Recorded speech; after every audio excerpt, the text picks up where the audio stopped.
இன்று நண்பகல் 12:30 மணிக்கு வெளியாகிறது தேமுதிகவின் வேட்பாளர்கள் பட்டியல். முழு விவரங்களோடு எமது செய்தியாளர் லட்சுமணன் இணைப்பில் இணைகிறார். அவரிடம் விவரங்களை கேட்கலாம்.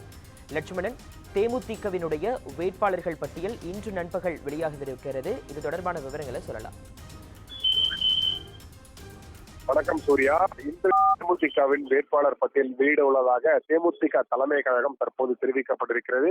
குறிப்பாக அதிமுக கூட்டணியில் இடம்பெற்றிருக்கக்கூடிய தேமுதிகவிற்கு திருவள்ளுவர், கடலூர், மத்திய சென்னை, விருதுநகர், தஞ்சாவூர் உள்ளிட்ட 5 தொகுதிகள் ஒதுக்கப்பட்டிருக்கிறது.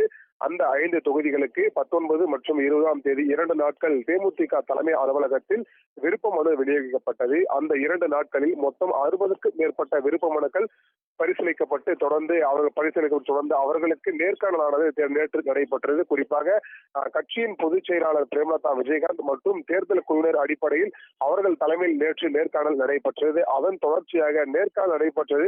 அவர்கள் அந்த நேர்காணல் நடைபெற்றதை தொடர்ந்து அந்த வேட்பாளர்கள் எந்த தொகுதியில் எந்த வேட்பாளர்களை நிறுத்தினால் வெற்றி பெற முடியும் என்ற அடிப்படையில் பல்வேறு கோணங்களில் ஆலோசனை மேற்கொள்ளப்பட்டது.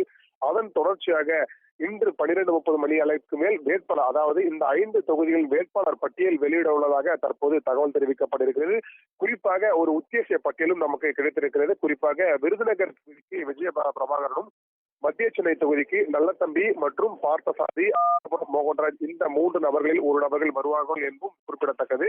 அதனைத் தொடர்ந்து திருவள்ளுவர் தொகுதியில் ரஜினிகாந்த் மற்றும் நல்லதம்பி, மேலும் பாஸ்கரராஜ் என இந்த 3 நபர்களில் ஒரு நபர்களும், தஞ்சாவூரில் பிராமணாளன் என்றும், கடலூரில் சிவக்கொழுந்து என இந்த உத்தேசிய பட்டியல் தற்போது நமக்கு கிடைக்கப்பட்டிருக்கிறது. அதன் தொடர்ச்சியாக தான் இவர்களில் ஒரு நபர்கள் தான் ஒவ்வொரு தொகுதிகளுக்கும் ஒவ்வொரு வேட்பாளராக அறிவிக்க உள்ளதாக தற்போது தகவல் தெரிவிக்கப்பட்டிருக்கிறது.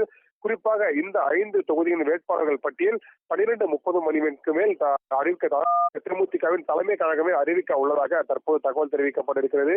அதன் தொடர்ச்சியாக விருப்பமனு தாக்கலும் சரி முடிந்த நிலையில் அந்த வேட்பாளர் தொடர்ந்து அறிவிக்கப்பட்டுள்ள பிரச்சாரங்கள் கூட 25ஆம் தேதிக்கு மேல் தொடர்ந்து நடைபெறும் எனவும் தேமுதிக தலைமை கழகம் தற்போது தெரிவிக்கப்பட்டிருக்கிறது. சூர்யா,